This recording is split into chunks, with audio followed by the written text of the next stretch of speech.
برادر کبیر جناب واحد انصاری صاحب سے میں گزارش کرتا ہوں جو مالیگاؤں سے تشریف لائے ہیں کہ مسند پہ جلوہ افروز ہو جائیں.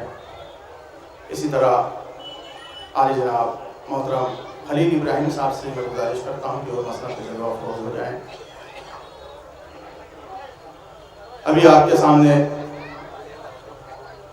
حجت الاسلام والمسلمین مولانا اظہر حسین صاحب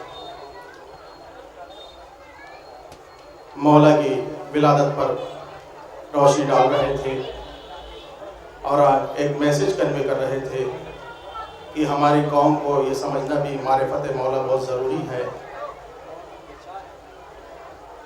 میں اپنی گفتگو کا آغاز کرتا ہوں اور آج کے ناظم مشاعرہ عالی جناب محترم کرتاز کربلائی صاحب کے حوالے مائک کر دوں گا چند ہی لمحوں میں. بسم اللہ الرحمن الرحیم.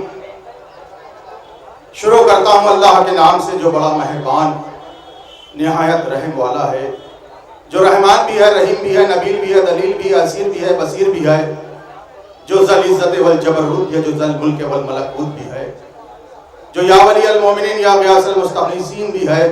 تمام تعریفیں اس اللہ کے لیے ہے جس کی مدح کرنے سے مقررین کی طاقت لسانی معذور ہے، جس کی نعمتوں کو شمار کرنے والے شمار نہیں کر سکتے، نہ کوشش کرنے والے اس کا حق ادا کر سکتے ہیں.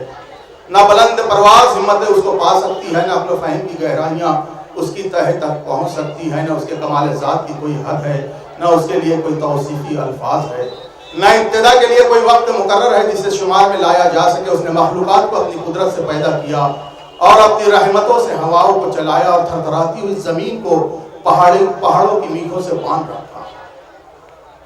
شاعر کہتا ہے مثال کس سے تیری دوں کہ بے مثال ہے تو، کہ لا شریک بھی ہو کر شریک حال ہے تو.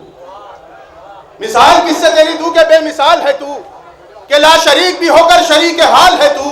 ثنا کے واسطے الفاظ ہی نہیں ملتے، زبان کانپ رہی ہے کہ ذوالجلال ہے تو. زبان کانپ رہی ہے کہ ذوالجلال ہے تو.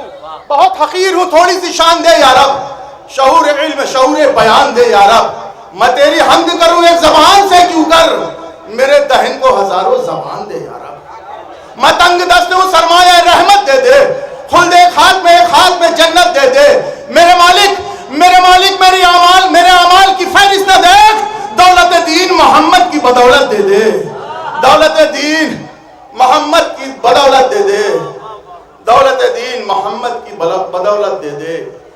لیجیے حضرات، میں بڑے ادب و احترام کے ساتھ عالی جناب بارگاہ رسالت مآب میں نعت پاک کا نذرانہ پیش کرنے کے لیے